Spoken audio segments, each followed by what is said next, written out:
The final thing I'll give you is not an application, but an understanding. And it's a very useful and very intuitive understanding. It's kind of a crowning of all of what we've done. It uses calculus. So yes, we have to do calculus again. And this is none other than the derivatives and integrals of wave-like functions. First thing you realize is just by looking at a wave, you see that when the wave is on the top, then its derivative must be 0, because it's just turning from going upwards to going downwards. Its derivative is 0. When the wave is at 0, the derivative is going to be at a maximum, depending on whether the wave is going up or the wave is going down, because if it's going down, then it's going to be at a negative, so a minimum point. And by careful inspection you can come to the right conclusion. But I am a man of logic, and to me inspection is not enough. So I will go back to the very concept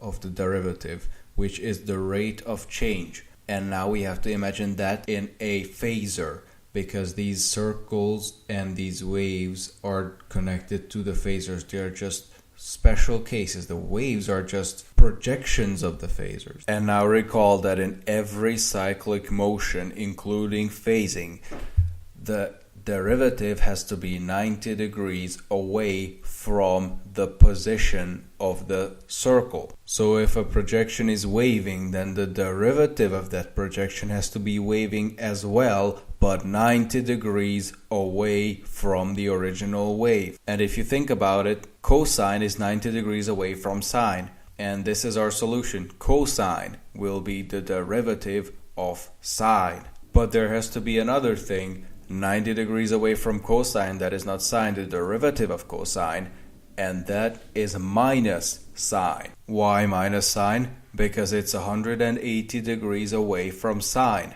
Following the same logic, the derivative of minus sine is going to be just minus cosine. And here we do magic again, because 4 times we did the 90-degree rotation. That's 360. That gets us back to where we started. The derivative of minus cosine will be sine. And these can be visualized very easily, because we know that sine is I sine. It's up there, so we put sine up there. Cosine on the right, minus sine down, and minus cosine on the left. As a result, we're given 4 unique positions, 4 unique projections of the circle. Differentiation is just turning around this circle clockwise 90 degrees. Integration, of course, is going to be the exact opposite, turning around counterclockwise. This makes the integral of cosine sine, and etc. It goes on. This was about the waves. What about the circle itself? What about a phasor even? How are you going to describe that? You do this same thing, this 90-degree thing, and then you realize that you've ended up with exactly the same phasor, except 90 degrees away from it. 90 degrees away from the original position. The gist is the same. You get back the same phasor. Okay, this was the image.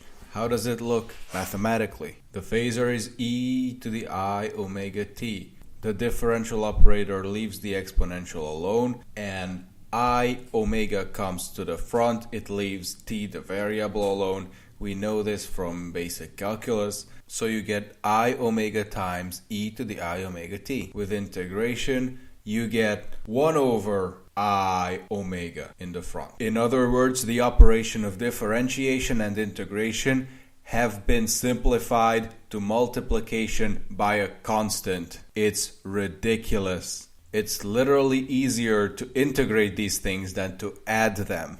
Omega in front represents a change in the modulus, and I in front represents a 90-degree rotation. 1 over I is just going to be rotation in the other orientation. So this is it, ladies and gentlemen. You've been given the full physical picture. I delivered as I said, and we have uncovered deep, profound truths about our world.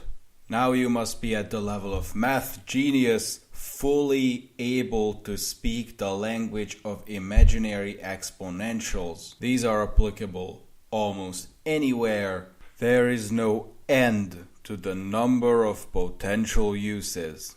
I think we have come full circle. Thank you for going on this round trip with me, and continue your evolution.